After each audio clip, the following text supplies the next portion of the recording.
क्या बिहार में एक बार फिर होगा खेला? कौन रहेगा साथ, कौन रह जाएगा अकेला?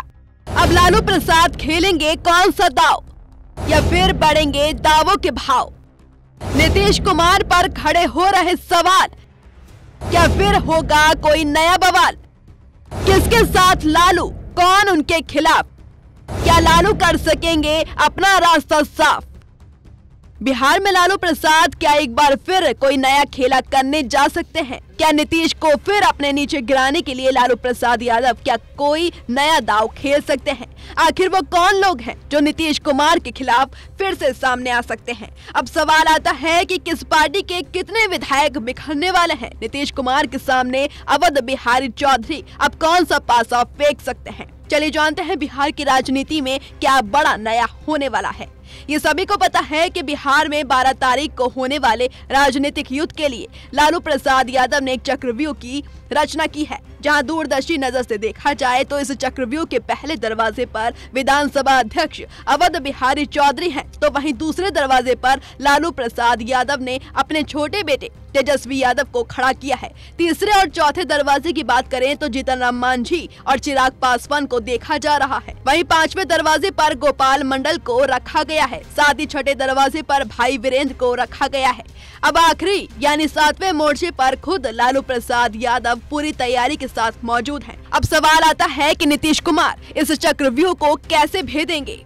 नीतीश कुमार की पहली जंग उन्हें अवध बिहारी चौधरी को विधानसभा अध्यक्ष पद से हटाने की है। दूसरी पारी में जेडीयू विधायकों को तोड़ते दिख रहे तेजस्वी यादव से निपटकर रास्ता साफ करना है। तीसरे नंबर पर पूर्व मुख्यमंत्री जीतन राम मांझी को मनाना भी है। चौथे नंबर पर लालू प्रसाद की तरफ लगातार बढ़ रहे चिराग पासवान के कदमों को भी नीतीश कुमार को वापस लौटाना है। पांचवी सीढ़ी पर बगावती राज करने वाले गोपाल मंडल से भी निपटना है। छठे नंबर पर लालू प्रसाद यादव के सिपह सलार और उनके चहेते भाई वीरेंद्र को हराना है। और आखिरी दरवाजे तक आते आते खुद लालू प्रसाद के लगातार हो रहे हमलों से भी बचना है। ये कहना गलत नहीं होगा कि भले ही नीतीश कुमार एनडीए का हिस्सा बन गए हैं, भले ही बिहार में फिर से नीतीश की सत्ता आ गई हो, भले ही लालू प्रसाद के परिवार पर जेल की हवा खाने का न्योता कभी भी आ जाए, बावजूद इन सब के नीतीश कुमार को अपनी सरकार गिरने का डर और सत्ता हाथ से जाने का डर लगातार सता रहा है।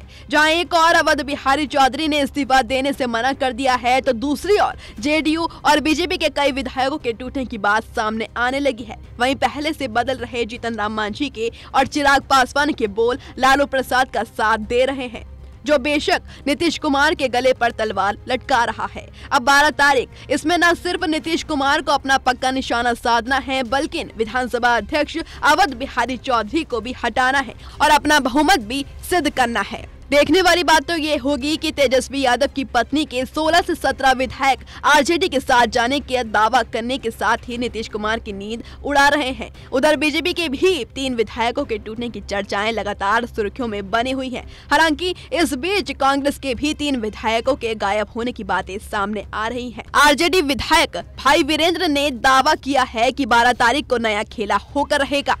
इस सर्दी के मौसम में पारा जितना गिर जाए, लेकिन बिहार की राजनीति ने माहौल को काफी गर्म कर दिया है। इंडिया गठबंधन बनाकर पीएम मोदी को सत्ता से बेदखल करने का दम भरने वाले नीतीश कुमार बीजेपी की गोद में जा बैठे हैं। जो लालू प्रसाद नीतीश कुमार के साथ मिलकर पीएम मोदी को सत्ता से बेदखल करने का दावा करते थे, अब उन्हें पहले नीतीश कुमार का सामना करना है। पीएम मोदी से हाथ मिलाकर नीतीश कुमार ने लालू प्रसाद यादव के लिए बड़ी परेशानी खड़ी कर दी है।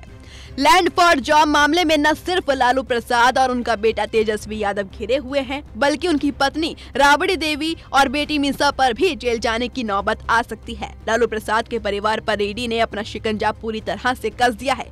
29 जनवरी को लालू प्रसाद तो 30 जनवरी को तेजस्वी यादव से ईडी ने पूछताछ भी की थी। वहीं 9 फरवरी को दिल्ली ईडी ऑफिस में राबड़ी देवी और मीसा देवी की पेशी हुई थी। अब ऐसे हालात को देखकर तो लालू प्रसाद के सामने करो या मरो की स्थिति बनी हुई है। बीजेपी और जेडीयू भी लालू प्रसाद को सबक सिखाने में लगे हैं। दोनों ओर से शह और मात का खेल जारी है। लालू प्रसाद नीतीश कुमार की सरकार गिराने में लगे हैं, तो नीतीश कुमार लालू प्रसाद को पूरी तरह से चित करने में जोर लगा रहे हैं। बिहार में पीएम मोदी ने ऐसा खेल खेला है कि जो धुरंधर उन्हें पटखनी देने की रणनीति बना रहे थे, अब वो भी आपस में ही लड़ने लगे हैं, जिससे पता चलता है कि गुजरात के 2 दिग्गजों ने बिहार के 2 भाइयों को आपस में ही उलझा दिया है। अब नीतीश कुमार की बात ही निराली है। अपने बड़े भाई के साथ मिलकर मोदी को पटखनी देने चले थे, लेकिन अब मोदी ने ऐसा दांव चल डाला कि जहां छोटा भाई बड़े भाई को ठेंगा दिखाकर मोदी की तरफ जाने के लिए मजबूर हो गया, तो वहीं अब बड़ा भाई छोटे भाई को पटखनी देने में लगा है। मतलब सीधा है, बिहार की राजनीति पर गुजरात की सियासत हावी है। अब देखा जाना बाकी है कि नीतीश कुमार इस चक्रव्यूह को भेद पाते हैं या नहीं।